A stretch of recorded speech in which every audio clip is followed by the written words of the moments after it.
Video చూసినట్టయితే MI6 combo రీప్లేస్మెంట్కి వచ్చింది. వీడియోకి వెళ్ళైతే ఇక్కడ చూసినట్టయితే కస్టమరు ఫ్లిప్తో ఇవ్వడం జరిగింది. మొబైల్ చూడడానికి బాగానే ఉంది, ఫ్లిప్ అవచ్చు. ఇక్కడ టెంపర్ చూసినా కూడా టెంపర్ లేదు, టచ్ చూసినా కూడా చూసేదానికి బాగానే ఉంది, కానీ డ్యామేజ్ అయిపోయింది. ఇప్పుడు చూసినట్టయితే చూసేదానికి బాగానే ఉంది, కానీ మొబైల్ డ్యామేజ్ అయిపోయింది. ఇక్కడ చూసినట్టయితే మొత్తం ఒక 10-15 ట్రాకులు డ్యామేజ్ అయిపోయింది. చూడడానికైతే బాగానే ఉంది. ఈ మొబైల్ MI6 టచ్ చూసినట్టయితే కొన్ని చోట్ల వర్క్ అవ్వడం లేదు, కొన్ని రాంగ్ ప్లేస్లలో టచ్ అవుతుంది.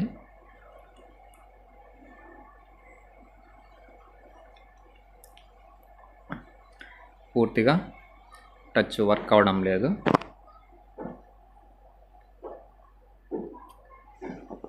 మనం ఎన్ని విధాలుగా చూస్తున్నా ఫోన్ లాక్ కూడా రావడం లేదు. ఒకవేళ స్విచ్ ఆఫ్ చేసి ఆన్ చేసి అలా ఏదైనా ప్రయత్నించినప్పుడు 1-2 సార్లు లాక్ ఓపెన్ అవ్వడము, యాప్ పనిచేయడం చేస్తుంది, కానీ కాంబో డ్యామేజ్ అయిపోవడం వల్ల పూర్తిగా టచ్ పోయింది. సో మనము ఈ మొబైల్కి టచ్ మారుద్దాము. ముందుగా సిమ్ ట్రే ఓపెన్ చేసి బ్యాక్ డోర్ ఓపెన్ చేద్దాము.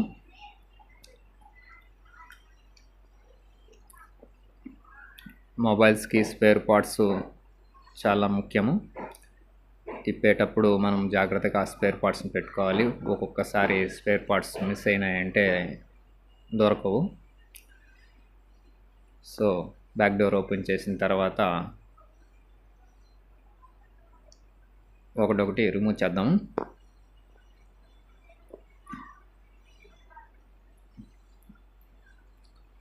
రిమూవ్ చేసేటప్పుడు జాగ్రత్తగా తీసుకోవాలి, స్ట్రిప్స్ కట్ అయిపోకుండా చూసుకోవాలి. ఇక్కడ మనము బ్యాటరీ రిమూవ్ చేసాము. బ్యాటరీ రిమూవ్ చేసిన తర్వాత మనకి కాంబో ప్రాబ్లం కాబట్టి ఇది combo strip. So combo strip open చేసి కాంబో 2 సైడ్ వస్తుంది కాబట్టి సీసీ బోర్డు రింగర్ కూడా ఓపెన్ చేయాలి.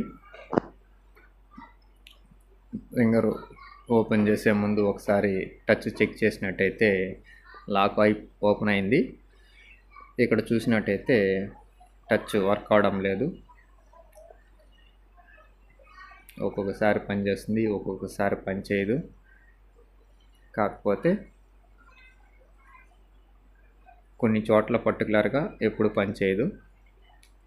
ఎక్కడైతే డ్యామేజ్ అయిందో అక్కడంతా మొబైల్ టచ్ వర్క్ అవడం లేదు. సో కాంబో పక్కాగా డ్యామేజ్ కాబట్టి కాంబోని మార్చేద్దాము. ఇక్కడ చూసినట్టయితే సీసీ బోర్డు కూడా రిమూవ్ చేసాము. సో ప్యానల్లో నుండి డిస్ప్లే రిమూవ్ చేసేటప్పుడు గమ్ము ఎక్కువగా ఉండడం వల్ల ఆ డిస్ప్లే కూడా పూర్తిగా డ్యామేజ్ అయిపోయింది. సో ఈ ఓల్డ్ డిస్ప్లేని కాంబో ఓపెన్ చేసి ప్యానల్లు చూసినట్టయితే గమ్ ఎక్కువగా ఉండేదానివల్ల గమ్ముని రిమూవ్ చేసుకుందాము.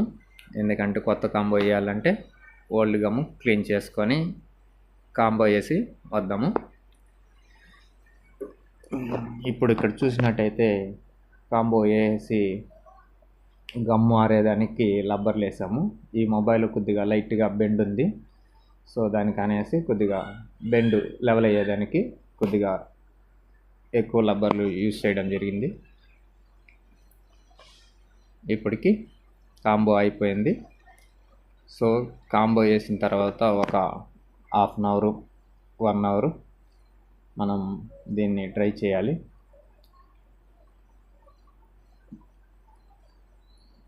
ఇప్పుడు చూసినట్టయితే కొద్దిగా లైట్గా బెండ్ ఉంది మొబైలు. ఒక 1 అవర్ తర్వాత మనము టెంపర్ గ్లాసు వేసుకోవడం మంచిది. మీరు మొబైల్కి కాంబో మార్చిన, కొత్త మొబైల్ కొన్న టెంపర్ వేసుకోవడం మంచిది.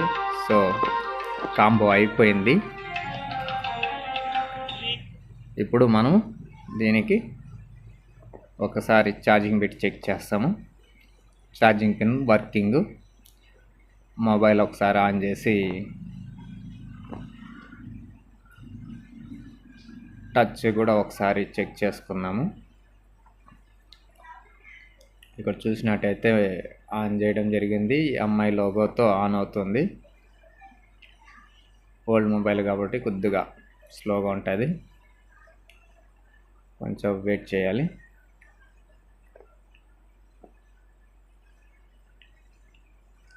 ఇక్కడ చూసినట్టయితే మొబైల్ ఆన్ అవడం జరిగింది. ఛార్జింగ్ 100% ఫుల్గా ఉంది.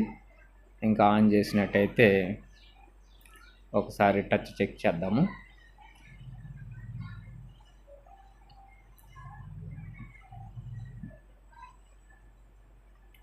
ఇక్కడ చూసినట్టయితే లాక్ ఓపెన్ చేసాము. సెట్టింగ్స్లోకి వెళ్ళి మనం ఒకసారి మోడల్ నెంబర్ ఏందో తెలుసుకుందాము. ఇక్కడ అబౌట్ ఫోన్ మీద క్లిక్ చేస్తే ఇక్కడ డ్రైవ్ మోడల్ అని ఉంది. ఎదురుగా రెడ్మీ 6 అని ఉంది. సో కాంబో ఎంఐ 6 మనం కాంబో మార్చుకున్న తర్వాత మనం వెంటనే టెంపర్ గ్లాస్ వేసుకుంటే బెటర్గా ఉంటుంది. స్క్రాచెస్ పడకుండా, డ్యామేజ్ కాకుండా మనకి సపోర్ట్గా ఉంటుంది. ఇక్కడ చూసినట్టయితే కాంబో పక్కాగా సెట్ అయిపోయింది. ఇప్పుడు టెంపర్ గ్లాస్ వేసుకున్నాము. టెంపర్ కూడా పూర్తయిపోయింది. ఇక్కడ చూసినట్టయితే ఫోన్కి కాంబో రీప్లేస్మెంట్ అయిపోయింది. దాంతోపాటు టెంపర్ గ్లాస్ కూడా వేసేయడం జరిగింది. ఒకసారి మనము లాక్ ఓపెన్ చేసి ఒకసారి మొబైల్ని చెక్ చేద్దాము. ఇది చూసారంటే ఆటో బ్రైట్నెస్, డిస్ప్లే పర్ఫార్మెన్స్ ఎలా ఉందనే దానికి చెక్ చేసుకోవచ్చు. మనకి ఇప్పుడు లైటింగ్ కూడా పర్ఫెక్ట్గా ఉంది. వాల్యూమ్ బటన్ పర్ఫెక్ట్గా ఉంది. ఆఫ్ ఆన్ బటన్ పర్ఫెక్ట్గా ఉంది. కస్టమర్ ఓల్డ్ ఫ్లిప్ పౌచ్ ఉంది కాబట్టి కొత్త ఫ్లిప్ పౌచ్ చేయలేదు. సో ఓల్డ్ ఫ్లిప్ పౌచ్ వేసేయడం జరిగింది. ఇప్పుడు చూసినట్టయితే ఎంఐ 6 కాంబో సక్సెస్ఫుల్గా రీప్లేస్మెంట్ అయిపోయింది. దాంతోపాటు టెంపర్ వేసేయడం జరిగింది. So successful. Thank you for watching. Please subscribe Bhavitha mobiles.